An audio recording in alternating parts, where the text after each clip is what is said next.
Hey everyone, I'm Tammy Salenberger, the author of The One Inside 30 Days to Your Authentic Self. This podcast is for anyone curious about who they are, the different parts of themselves, and for those who want to connect with their true self. Welcome. I'm so glad you're here.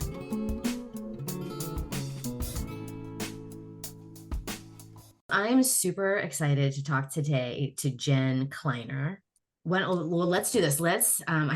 I'm so excited to talk to you today, and I have a million questions, but I'll slow my system down and my parts down by just having you tell everybody where you are in the world and what you see if you look out your nearest window. Well, right now I'm in Potomac, Maryland. This is where I grew up. And I have been staying here for the last month working on a documentary project about IFS. And my family is a part of that documentary project. So I've been here documenting some big events that have happened in my family that help to wrap up the story and show how impactful the model is when we allow ourselves to have the space to heal. And I'm looking out a window into my parents' backyard. It is so lush. It is so beautiful. It makes my heart soar to see these tall trees covered in leaves. And when I was a little girl, I never appreciated the nature here. In fact, I hated when my parents made me go on nature walks.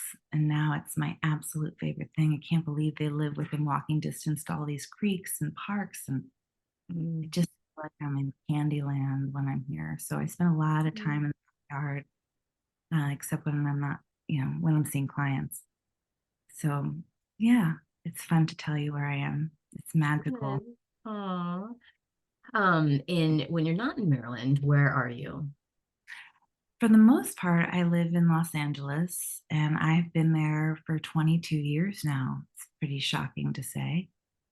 You're like, I'm only 20 years old, so how have I been there for 22 years? Yeah. Yeah. It's like a dream factory. It's the epicenter of kind of new consciousness and perpetuated consciousness and fantasy and mirage and harsh reality. And it's also, the place where all the Peter Pans live. And I'm embracing that Peter Pan part of me that kind of wants to be forever young and live in a place where I can just focus on my work and my art and see time pass and not realize so much of the world is changing with it. So it's so good to be able to be part of this, to be making a documentary that includes my family, because I'm really getting to be with them in a way I haven't been, and to appreciate our time together. I think COVID did that for so many of us, but this project also does that for me. So I love having an excuse to be home so much. I think like the fourth month I've been here this year.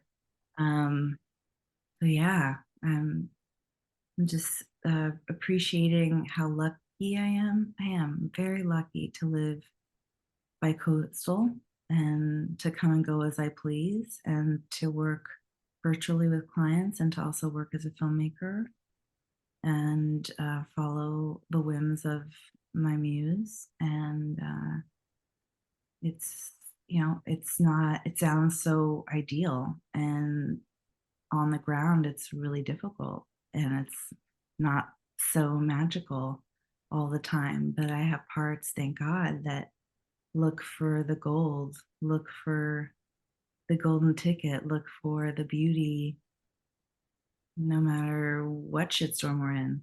I love that. So beautiful.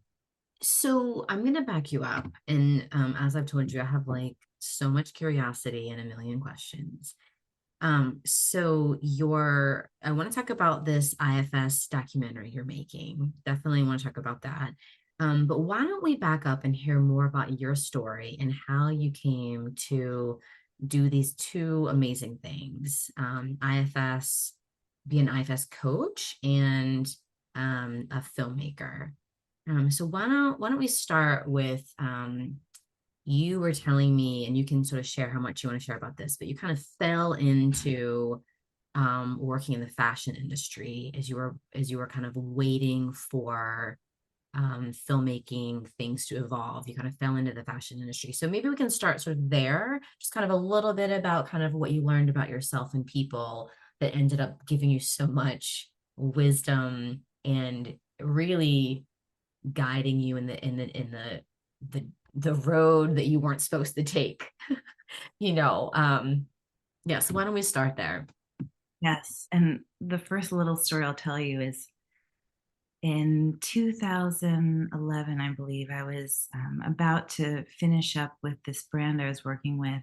And I didn't know if I should go into coaching, which was kind of presenting itself to me as a path, or start working for a friend in another aspect of the fashion industry.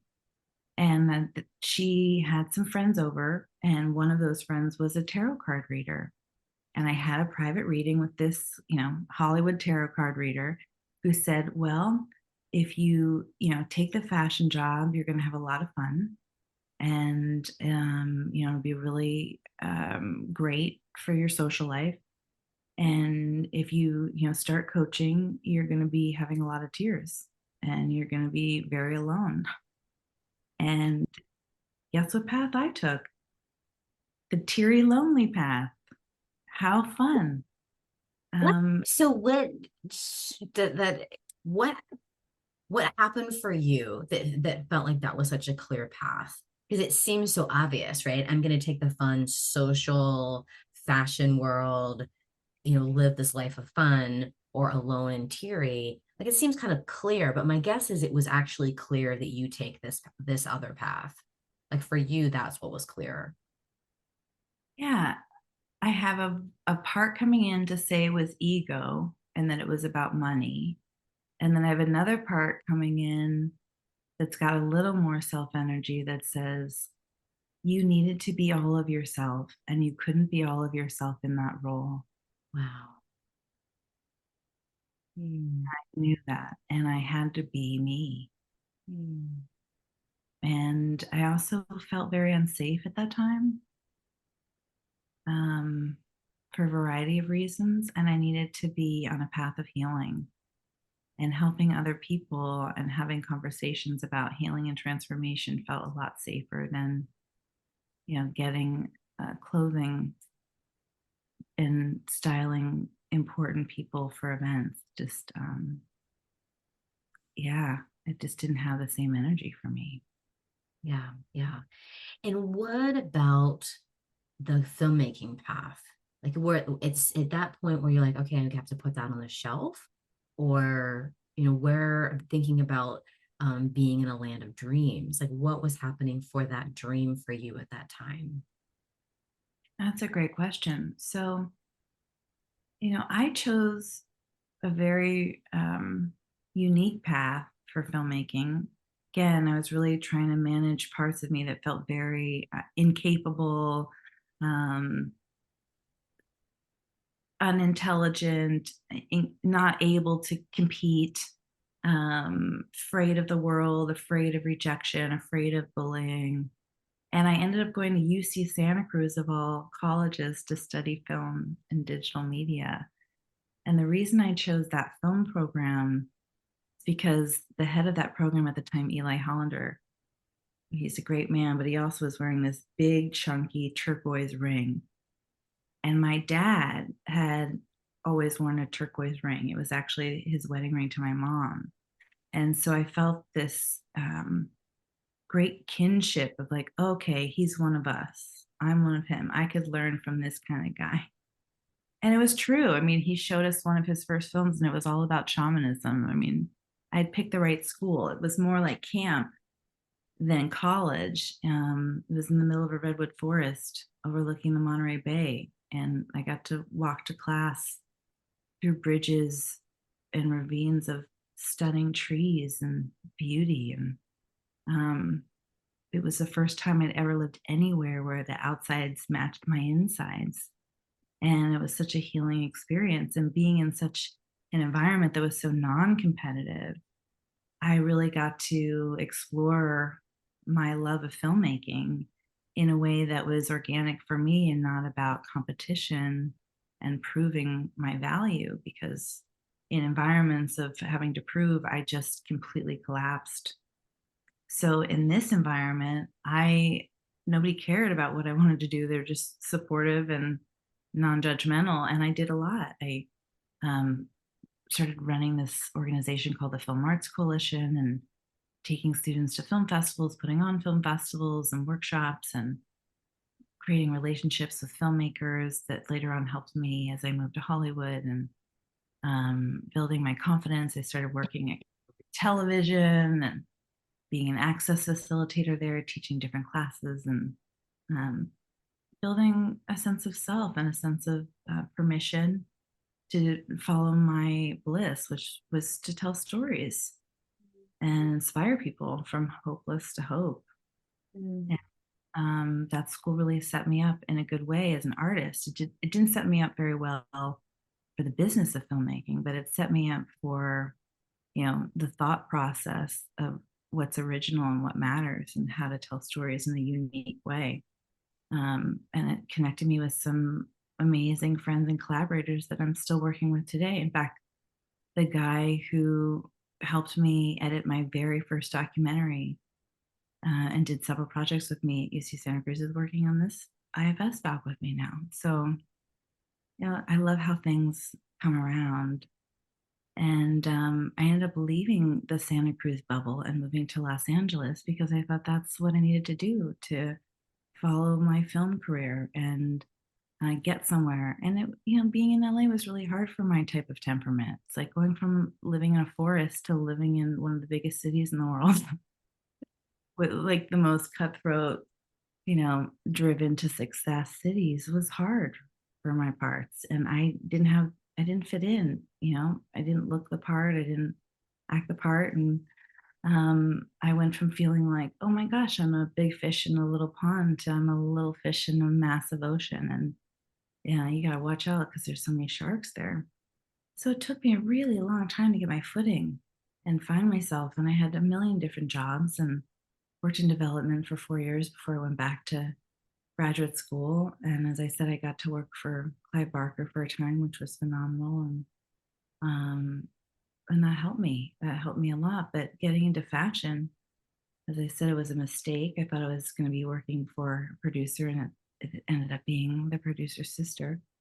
It took me on an amazing journey of learning about the industry in a very different way, but in probably the most important way, like the real way, the way things get done, who does it, how they're treated, the whole machine. I got to see it up close and firsthand. It was just frustrating to be seeing it in a role that wasn't really me. But wow, I got to learn so much. And what I got to learn also is that I'm pretty adaptable. And, you can throw me into the ocean and I'll figure out how to swim. And I figured out how to swim pretty well in that environment. Mm. And I figured out how to swim in most of the environments I've been in. So I appreciate my capacity to be adaptable and make it work. And I feel like I apply the skills I learned in those 10 years, both working for brands and also for myself individually as a stylist afterwards, are invaluable. So I really embraced that journey that was at one point very painful and difficult as one of my greatest experiences, greatest journeys. And I wouldn't trade it for the world. Mm. That's who I am because I've been through that. Yeah, and I get the impression that and I just want listeners to know that we talk for about 20 minutes off mic. Some might get in, some might not, but from what you shared with me, I really got the impression that you were, the work you're doing with clients and doing IFS with clients, you started like that, you started getting informed around those things with work in the fashion industry. Like that, it wasn't like doing that work can it inform. It's not like this is what's coming up for me. It's not like we have these separate chapters of our life that don't influence the next chapter. Like that chapter was crazyville but it definitely informed your system. It helped your system in many ways. And then it really influenced and probably helped you do the work that you do in the next chapters of your life. Like that's just sort of what's coming up for me is there's been all these chapters of your life. And I think for me, I can say sort of similar, probably softer lines, but and even listeners, if they're thinking about sort of different chapters of their life, or if they're in a chapter right now that they absolutely hate and they can't even imagine how they're going to get to the next chapter, like that's what's coming up for me. And it's not what I thought we were going to go, but that's kind of what's coming up for me. Well, I just love the way you said that because it's exactly what I want to portray. And that's the empowerment of it, is that many times in our lives where we find ourselves in situations that feel like they're off course, taking us off course, right? Yeah. Or they don't, there are Achilles heel time periods or those dark night of the soul periods. And who we become because of them is everything. And when we find our power after we've been rummaging around in the dark for so long, you would never take back the journey. It's just so important. So, I started out with chronic illness as a kid. That was my first teacher. That was my first nightmare. And it's the reason I'm a coach. It's the reason I'm a filmmaker and a storyteller. And it, wreaked lifelong havoc on me. But learning how to embrace the shame of it and the isolation that came of it and all the pain and years of unknown and having to live inside of that and grow myself through a lot of self-hating time periods and work with parts that didn't want to live and find desire to be here is like so important. And it's so much more enjoyable for me to connect with people who've had death of ego, birth of soul experiences, decades of being someone else that didn't fully embody who they were or help that at the end help them be who they were.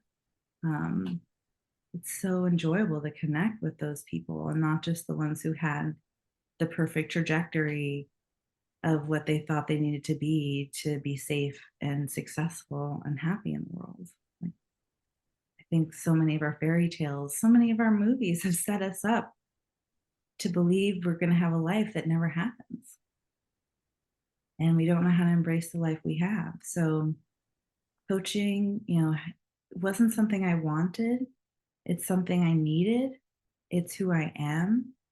And it's something I had to develop in myself to survive my life. And I think the way I run my practice is not as the expert here to tell you how to do you the way you need to have what you want. I'm so much more the ally and the friend who can relate and hold space for what's possible because I get it, and I'm able to walk with people, not push people to where they want to go. Beautiful. Tell me about why an IFS documentary.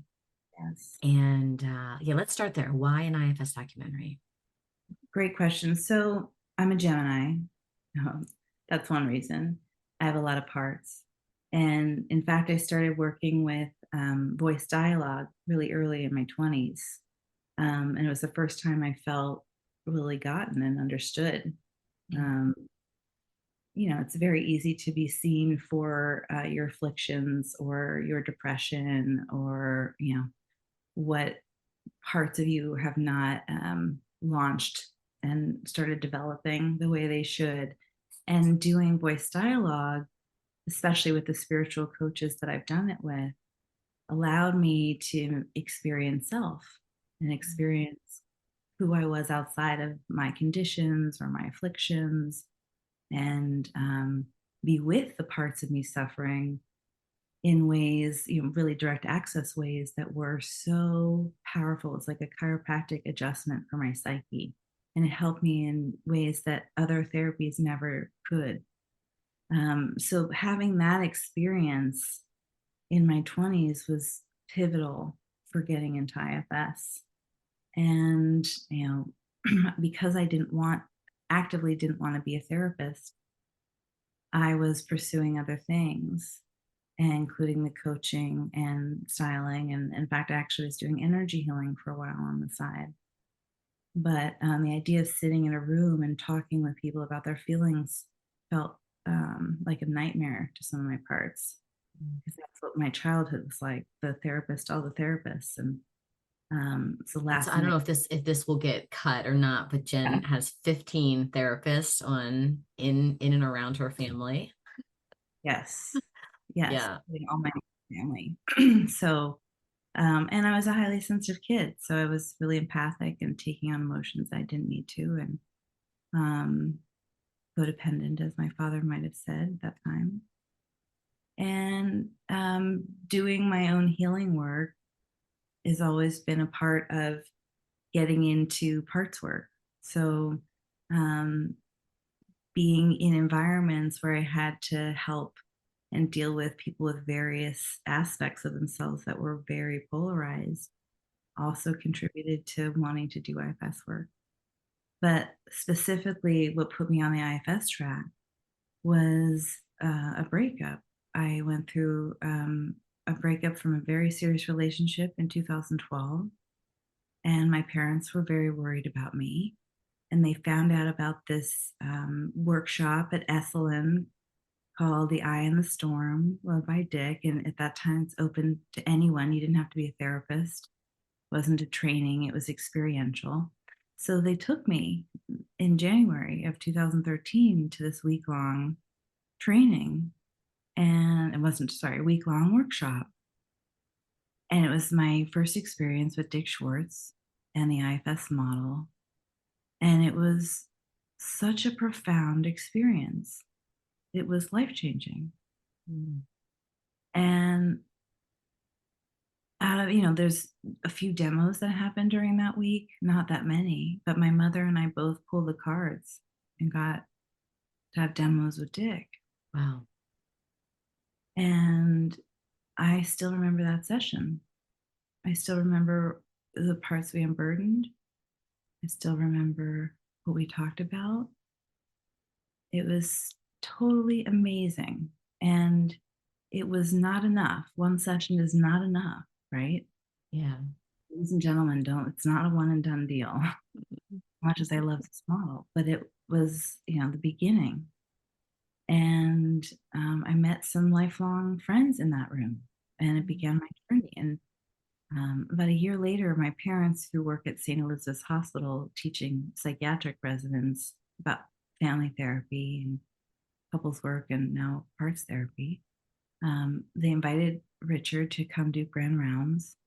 And I came and filmed it and filmed some interviews. And, Dick and I, just as he can with almost anyone, connect and feel such a sense of camaraderie and desired purpose. And we discussed, back then we were talking about shamanism, and I was really into that then. And I was telling him much I want to make a movie about this, and he was really into the idea. And so we started talking. We started meeting about doing an IFS documentary.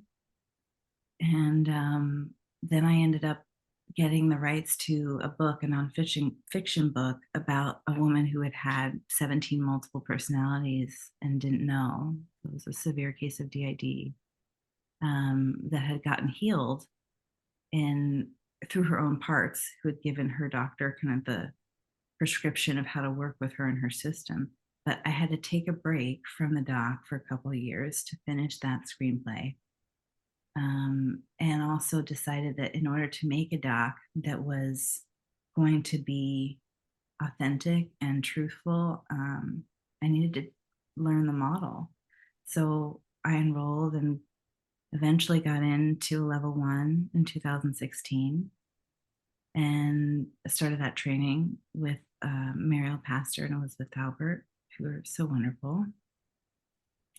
And went through the now infamous Berkeley training, which was a real shit show, not because of them, but there was someone that had to be released from the training for sexual harassment. And There's a bunch of other things that happened during that training that made it really difficult for everyone, but it really bonded us. And I also lost my stepsister during that time. She ended up taking her life during that training. And having that experience while going through level 1 was also very profound.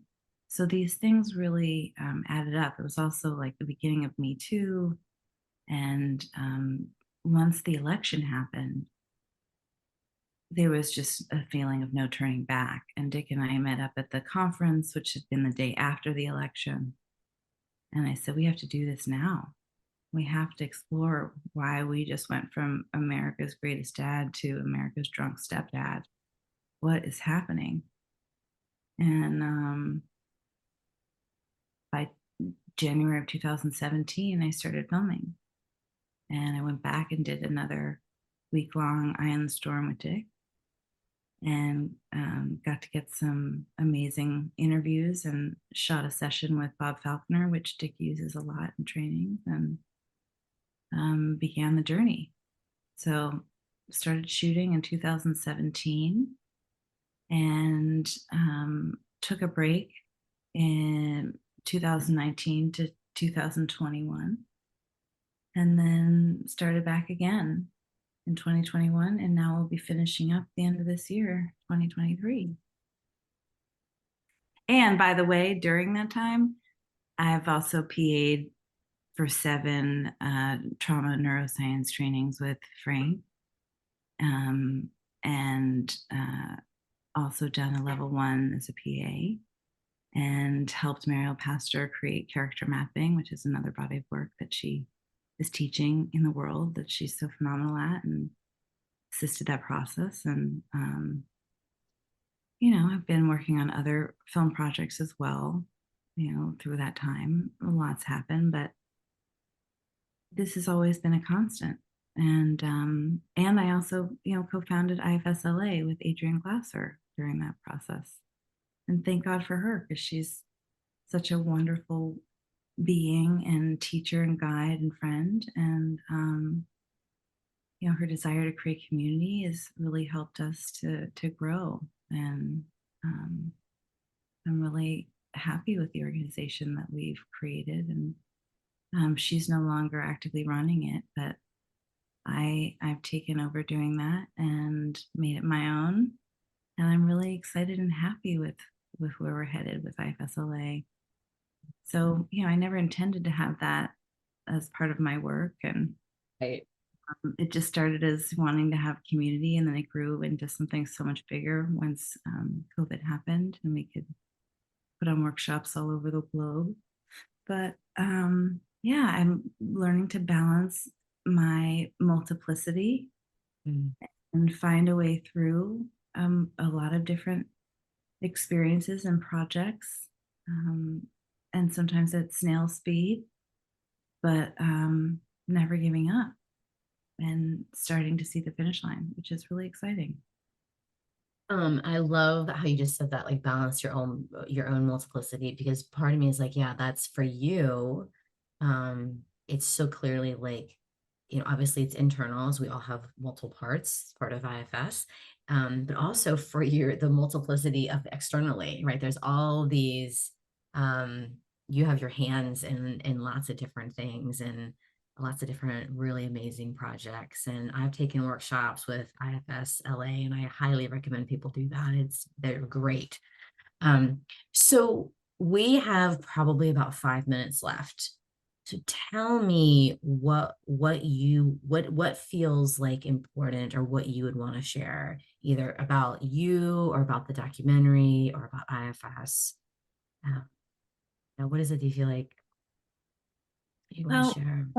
The documentary's shifted, so I don't want to leave people with this idea that it's just about exploring concepts. The documentary is now called Parts of Us, and it's actually about people, including myself and my 87-year-old stepdad, who's an active psychiatrist, going through life experiences and working with the parts of us that come up to see what happens through IFS therapy. And we just filmed a memorial for my stepsister, who I said passed away in 2016.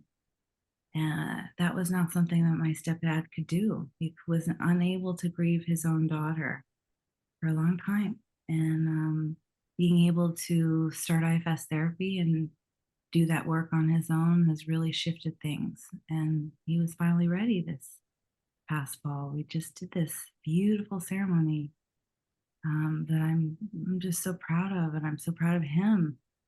And I love seeing new life come through him and new energy come through him as he frees it up from places it's been stuck, and helping parts realize that he's there and able to handle whatever he's been through. It's just been so beautiful to track that in him and celebrate Karen this past weekend and have people gather to honor her. It's, been part of my journey because I was the one who had to inform him of her passing. And there was a lot of ways that I felt like I was holding the grief in the family, and needed to do my own parts work around releasing that and releasing this feeling of needing to avenge Karen or avenge the woman I was writing this book about that had DID from so much abuse. And Karen herself had suffered abuse from someone outside of our immediate family. So working with my parts to shift out of needing to avenge into wanting to honor and no longer having to hold what's heavy in the family, it's been tremendous. It's been wonderful for me. And I've been able to track these other incredible subjects having their transformative experience very organically. And we all just kind of mirror each other through what we're going through. I'm really proud of how this has evolved. And I just had a meeting with Dick and Katie from the Institute, and there's so much more footage I've shot than what's going to go in the movie, that we're going to look at the myriad of ways we can develop short films and other content to share the myriad of experiences people have had of life-changing healing with this model. I feel so honored to be on a journey of capturing and witnessing what that looks like. So I love that I am sharing the model with clients, that I'm sharing the model through storytelling. And I see the model as more than just a therapy, it's just a way of life.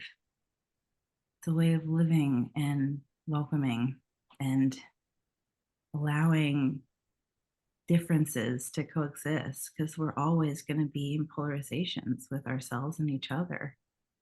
So I was even laughing the other day in filming. It's like there's a part that thought I needed to lose all this weight to finish the movie and have a change. And that hasn't happened. So I was just joking about, sometimes you finish the movie and you gain weight, or you only lost a couple pounds, or you haven't lost anything.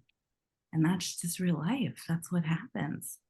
And helping these parts know that our value isn't sourced in the size of our bodies or the way that we look is also part of my journey and so many others. So I'm happy to be able to bring that to light. Yeah. Beautiful. How can people find out more about you and follow you and just stalk you a little bit? And then so that way they know, what you're doing and when this documentary comes out and how they can find it, all the things. Absolutely. So the documentary has a website. We're still building it out, but it's partsofusdoc.com. And if anybody's interested in helping me to finish it and wants to donate, you can get in contact with me through my production company, which is Reframe Pictures. And my email is jen@reframepictures.com. And if you want to see that website, it's just reframepictures.com. And then if you want to check out my coaching work and learn more about my offerings, you can go to intuitiveartists.org or ifsla.org.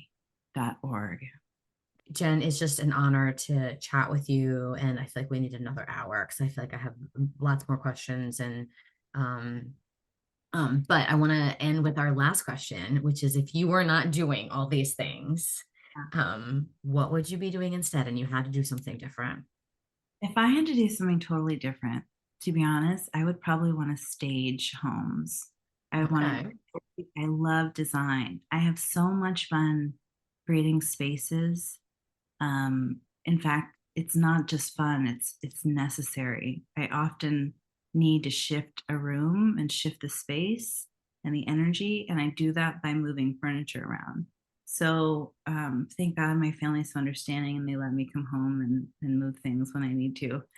But I love creating sacred space and I love creating a feeling of flow and energy. And um, I love being allowed to notice when it's not in flow and have the room and space to explore getting it in flow. So creating beautiful spaces and decorating, that would be so much fun.